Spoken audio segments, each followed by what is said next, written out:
Hi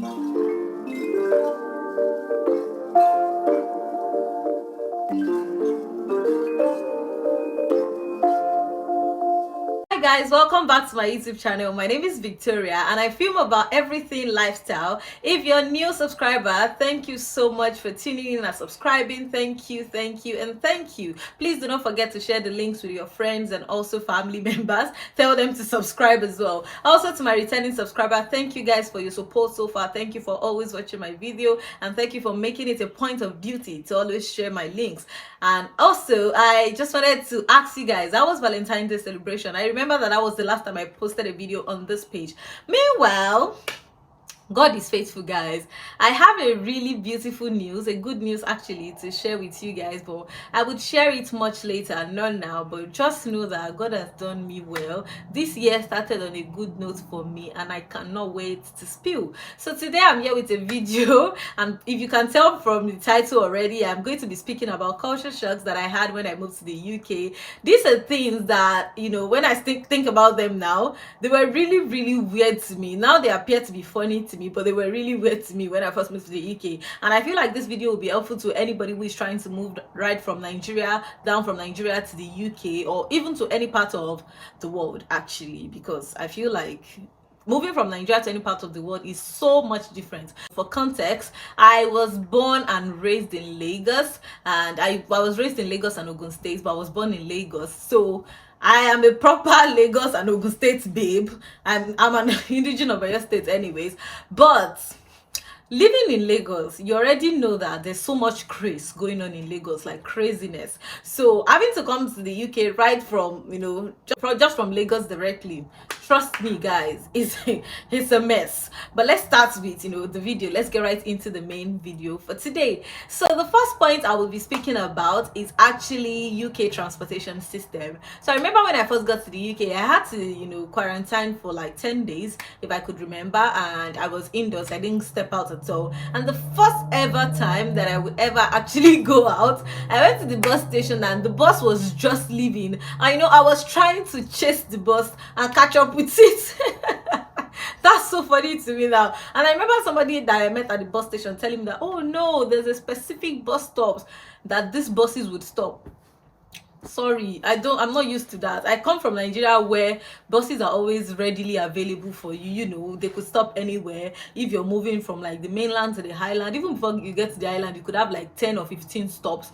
But in the UK, like, they have like specific places that they can stop. They can't just stop anywhere for you. You know, Nigerian, and they can stop anywhere. Even inside streets, they will still stop and drive through that places. But yeah, it's not like that. And I feel like I like that system because it's more organized and well coordinated, because people just know when to, you know, wait for buses and where to wait for buses. But that was a very funny experience for me, Sha. I mean, in case you're coming to the UK, don't make that mistake. Don't be like me. You don't. Make sure to know that these buses have a specific stop point and they just don't stop anywhere. Another culture shock that I had is that you can call anybody by name in the UK or anywhere abroad actually. You know, from Nigeria now, even if somebody is 6 months older than you or like just a year older than you, they demand respect from you. They demand that you call them auntie, sister, uncle, brother, and all those things.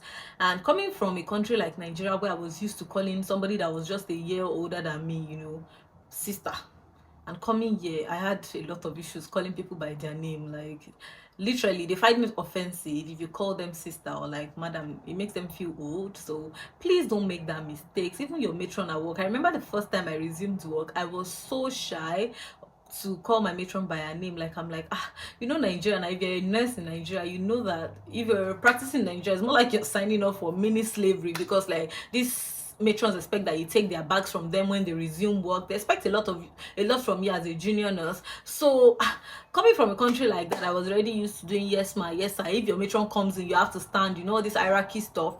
There's nothing like hierarchy here. Like, if your matron is coming, you can decide to greet, you can decide not to greet, you call her by her name, you know. Even your matron will make you tea and coffee. Like, it's that beautiful. I'm not even joking. And I love it. I'm used to calling people by their names now. I don't think I can ever get used to calling people sister or brother again. Like, even my other brother I used to call brother before, now I like address him with his name. Like, I'm sorry, but I'm used to calling people by their name. Another culture shock that I had here in the UK is, whenever you visit grocery shop, having to pay for your bag, your plastic bag. In Nigeria, if you visit any grocery shop, or like you go to all these Ebanon, ShopRite, all these supermarket, basically, they give you bags for free. Like, you don't have to pay for those bags. My sister, my brother, you will pay in the UK. I think it goes for like 30p or 40p or something, but you will pay for it. It's not free. And also, you kind of do a self-service at the supermarkets when you're in the UK. Sometimes you get people to help you with paying for your stuff, but like normally you're meant to scan your items yourself and pay. So it's called self-service. In Nigeria, we have like different cashier that works, and they have like their own stand where once you're done shopping and you wheel your trolley to them, and then they scan the items for you. Whereas in the UK, most of the times you have to scan your items yourself. And I feel like I like that system because you get to do everything by yourself. It's so fast, much more faster than waiting on the queue to have somebody scan it for you. But sometimes you just want to be baby now. I'm busy wrong, but you get used to it anyways. But that's that about that. You pay for your bags, and also you do a self-service. You scan your items yourself. Another fact that is weird, or like another culture shock, is that people can smoke anywhere in the UK. When I say anywhere, I don't mean in their houses. You don't find people smoking inside their homes. Like, it's against the rule here, and there's some places that you can't smoke. Like, in Nigeria, if you're smoking or you're a smoker, you can be a little bit secretive about it because they find it as somebody normally morally in Nigeria is not acceptable to smoke, you get. But yeah, anybody can smoke anything as long as you're over the age of 18. You can smoke on the road. Some people sit right in front of the train station, they smoke. It's not as crazy as we view it in Nigeria. Like, nobody cares if you like smoke. So talking about smoking, I'm also going to attach tattoos. Yeah, your pastor in church can have a tattoo. Just in case you don't know, back home in Nigeria, if you have a tattoo, they naturally see all these policemen, all these SARS, they see you as a bad boy. If you have dreadlocks, all those things, I'm sorry, like, your pastor can be wearing studs to church, your pastor can wear crazy jeans to church, your pastor can have tattoos on their body, and does not mean that they love God less or God loves them less. Do you get my point? Like, that's how it is here. Like, it's really weird. It was weird for me when I came in. I'm like, why be pastor wearing crazy jeans? Why be doing all those things? I mean, I've gone to about 2 churches here in the UK, and I've seen things, and I'm like, oh, that's cute, cool. I mean, it does not mean that God will love you less, or your prayers will be less answered compared to somebody who doesn't do all these things. Though I don't like tattoos anyways, but if you want to get it, get that tattoo. Don't be shy.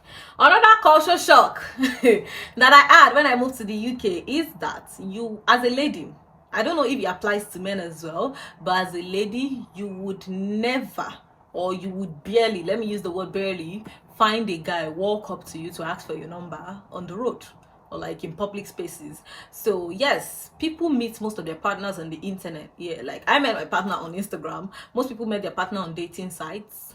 That's how it is. Like, you would hardly find somebody walk up to you and be like, oh, beautiful girl, you're shapey, God's given gate, can I have your number? If you're looking for men like that, maybe you will go back to your country because you're not gonna find. The only time I know that somebody actually asked for my number in a public space, and it was even inside the train, not like public, and we're sitting right beside each other, and I was like, oh, can I have your contact and all that, and that was it. And we just exchanged contact, and we not even talk after that day anyways. But people, you would hardly find a guy walk up to you to ask for your number. Another culture shock that I had moving to the UK is that the UK houses are small.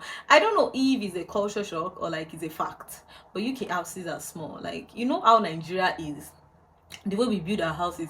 My father's sitting room in Nigeria can possibly like build or like make up for 2 rooms here in the UK.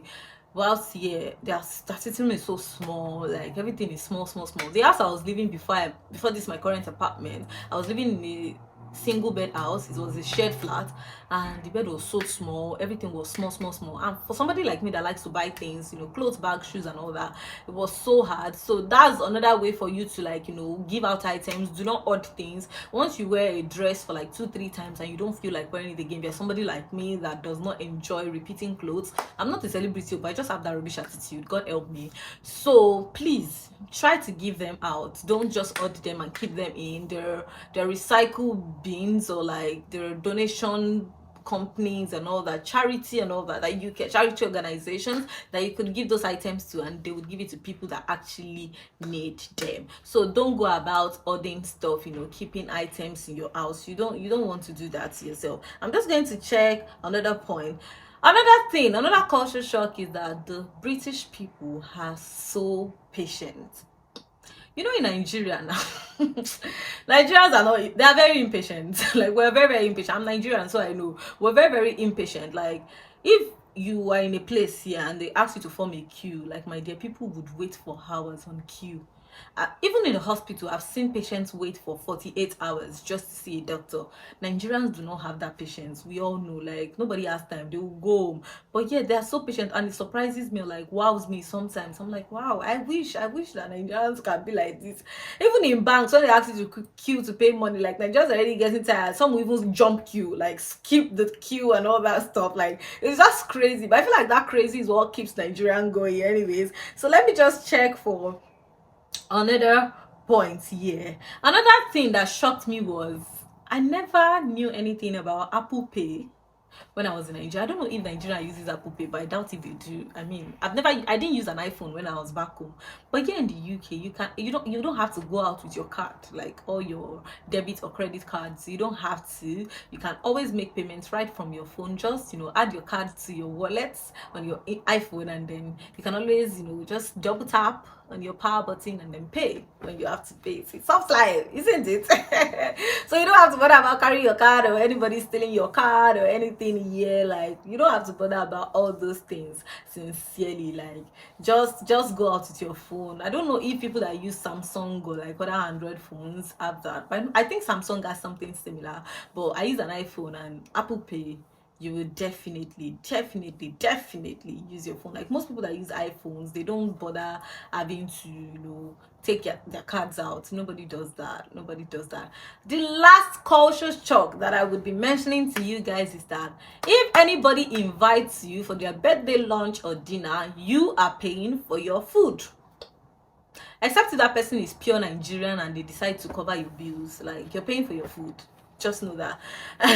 The first time somebody invited me for a birthday lunch, I was shocked that we had to pay ourselves. Yeah. So if I'm doing a birthday party now and I said, oh, you guys, I want you guys to go out with me, let's go for lunch or let's go for dinner or even breakfast, please hold your cards. Oh, don't go there thinking that person has settled the bill and you're gonna embarrass your village people. Please don't go there at all. Another cultural shock that I have is that I forgot to mention that, so this will be the last one actually, is that the British people are not secretive at all. Like, they don't keep secrets, and I think that's a very good way or approach to life. Nigerians, I love my country so much. If we are traveling now to hide it, village people are working overtime. Nobody wants to deal with village people. We hide every single thing. I remember when I was coming to the UK, I didn't tell people until I didn't even tell people until I moved to the UK, until I got here. Like, only my friends, like my close, tight friends, knew that I was traveling. A lot of people saw it on my status and knew that I traveled. Like, that's how Nigerians are. We don't like to tell people. So, like, here in the UK, if you're pregnant, people can walk up to you and ask you when your baby is due. Like, when are you expecting your baby? And it's not like they mean bad for you. Like, they're actually asking out of like genuineness of heart. But because we're Nigerians, that you might be like, why is this person asking me? My dear, they don't mean any harm. Like, they're just trying to be nice. So that was really weird to me as well, because we keep a lot of secrets. We're very conservative with the information that we put out there. They are not. You can meet a British person today and they will tell you everything about their life, how they divorced their husband, their children, all those things they will tell you, and they don't mean any harm or whatever.